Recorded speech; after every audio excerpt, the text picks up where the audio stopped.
अस्सलाम वालेकुम व्यूअर्स, मैं हूं Sitara Nayab and welcome to my channel mothers guide.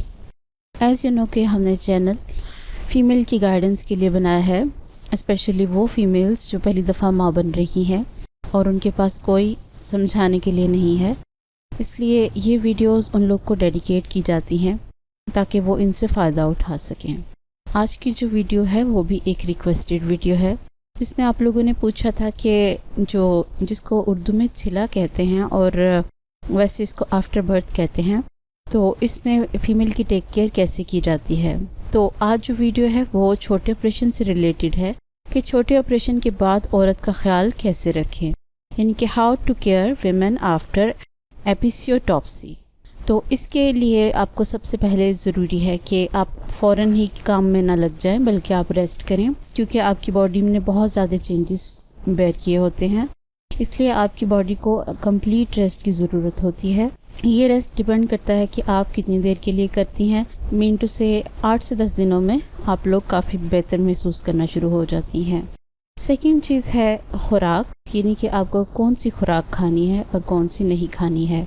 तो सबसे ज़रूरी वो चीज़ें हैं कि आप ऐसी चीज़ें इस्तेमाल करें जिससे आपका वेट रिड्यूस हो, कम हो, जो आपके मेटाबॉलिज्म को तेज़ करें, जैसे अदरक का इस्तेमाल और कहवे का इस्तेमाल डिटॉक्स करने के लिए। इस तरह की चीज़ें आप इस्तेमाल करें। उसके अलावा आपने इस तरह की चीज़ें अपनी खुराक में इस्तेमाल करनी है जिससे बच्चे को दूध पिलाने में आसानी हो, दूध ज़्यादा उतरे। और इसको जानने के लिए आप मेरी वो वीडियो देख सकते हैं जिसमें मैंने आपको दूध बढ़ाने के लिए टिप्स बताई हैं। तो अगर आप वेट रिड्यूस भी करना चाहती हैं तो आपके लिए ज़रूरी है कि आप बच्चे को फीड कराएं। और आपका ऑपरेशन बड़ा हो, छोटा हो, नॉर्मल हो, आप डायबिटिक हो या ना हो, आपने हर हाल में अपने बच्चे को दूध पिलाना है। अवॉइड कैफ़ीन, यानी कि कैफ़ीन ना लें। आप कॉफ़ी को कम कर दें, चॉकलेट्स ना खाएं, क्योंकि ये चीज़ें एक तो आपका वज़न बढ़ाती हैं, दूसरा आपकी जो दूध की मिकदार है उसको कम कर देती हैं और ये आपकी सेहत के लिए भी अच्छी नहीं है। मिल्क एंड योगर्ट, यानी कि दूध और दही का इस्तेमाल करें। दूध को दिन में 3 से 4 बार आप पिएं और दही को 2 से 3 बार अगर आप खा सकती हैं तो उसको खाएं। ये आपके लिए ज़्यादा बेहतर है। और याद रखिए कि दूध की तासीर और होती है, चाय की और होती है, इसलिए दूध ही इस्तेमाल करें। वार्म वाटर, जब भी पानी पिएं आप गर्म पानी पिएं। गर्म से मतलब बहुत ज़्यादा खौलता हुआ गर्म पानी नहीं है, बल्कि हल्का से ल्यूक वार्म वाटर, यानी कि जितना आप आसानी के साथ पी सकती हैं। इससे आपके पेट में जो फालतू चर्बी वगैरह होगी वो मेल्ट हो जाएगी। इसके अलावा आपको चाहिए बॉडी मसाज, यानी कि अपने पेट का मसाज करवाएं और स्पेशली कूल्हों के एरिए से, ताकि जो फालतू और लटका हुआ मांस है वो अपनी प्रॉपर पोजीशन में आ जाए। इसके अलावा आप बॉडी प्रेसिंग, यानी कि दबाएं।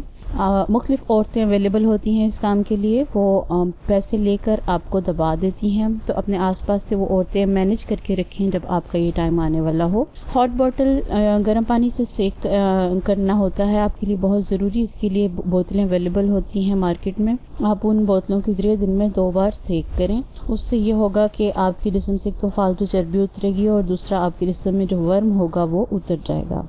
हॉट वाटर टब, एक टब लें, उसमें गर्म पानी ज़्यादा जितना आप बेयर कर सकती हैं वो डालें और उसमें अपना निचला हिस्सा आप उसके अंदर रखें जहाँ पे आपको टांके लगे हैं। और इस प्रोसेस को आपने दिन में 2 दफ़ा करना है और कोशिश करें 15 मिनट तो ज़रूर आप उसके अंदर स्टे करें।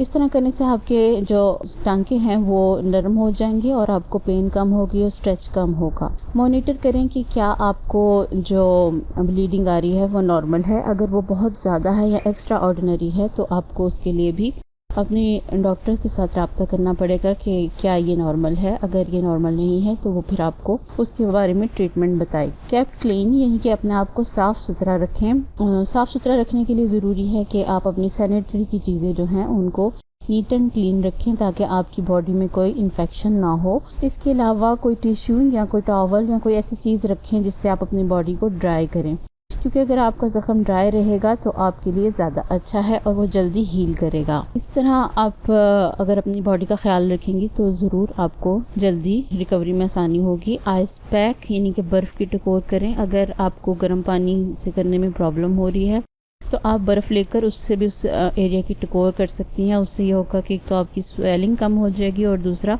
आपको दर्द कम होगी। स्टूल सॉफ्टनर यानी कि पखाना नरम करने वाली अद्वियात आप यूज़ करें, क्योंकि आपको टांके लगे हुए हैं तो आप अगर कॉन्स्टिपेशन का शिकार हो गई तो आपको बहुत ज़्यादा ब्लीडिंग हो सकती है। तो इस सूरत हाल में आपको ऐसी दवाइयाँ खानी चाहिए और ऐसी फ्रूट्स और वेजिटेबल्स खानी चाहिए जिससे आपको मोशन जो है ज़रा सॉफ्ट आए।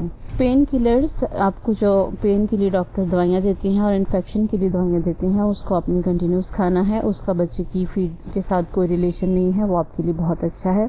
छोटे ऑपरेशन के बाद आपको इंटरकोर्स के लिए 6 वीक्स के लिए एहतियात की ज़रूरत होती है। 6 हफ्तों तक आपने परहेज़ करनी है। और इसके अलावा आप मैनुअली भी देख सकती हैं कि आपको अगर स्टिचेस पे आराम आ चुका है तो फिर आप कुछ कर सकती हैं। माय ओपिनियन, मेरी राय ये है कि आप छिले को पुरानी औरतों की तरह बिल्कुल एक बीमारी मत लें। अगर आपकी बॉडी इजाज़त देती है तो चलें फिरें, काम करें और अपनी बॉडी को वार्म अप रखें। और अगर आपकी बॉडी रेस्ट आपसे मांग रही है तो ज़रूर रेस्ट करें। तो आप अपनी बॉडी की सुने, जो आपको आपकी बॉडी इजाज़त देती है वो करें और अपना बहुत सा ख्याल रखें। अगर आपको किसी और टॉपिक के ऊपर वीडियो चाहिए तो आप हमें कमेंट्स के ज़रिए बता सकते हैं। और अगर आपने हमारे चैनल को अभी तक सब्सक्राइब नहीं किया तो उसको सब्सक्राइब कीजिए और साथ बने बेल बटन आइकन को भी प्रेस कीजिए। उससे ये होगा कि हमारी नई वीडियोस जैसे ही अपलोड होंगी आपको उसका नोटिफिकेशन मिल जाएगा और इस तरह हमारी यूज़फुल वीडियोस आप तक पहुंचने से रुक नहीं सकेंगी। और इसके अलावा आपको ये करना है कि अपनी जो फ्रेंड्स या फैमिली मेम्बर्स जो इस वक्त इस पोजीशन में हैं उनके साथ ये वीडियोस शेयर कीजिए ताकि उनका भला हो सके। नई वीडियो आने तक अपना बहुत सा ख्याल रखिए। अल्लाह हाफ़िज़।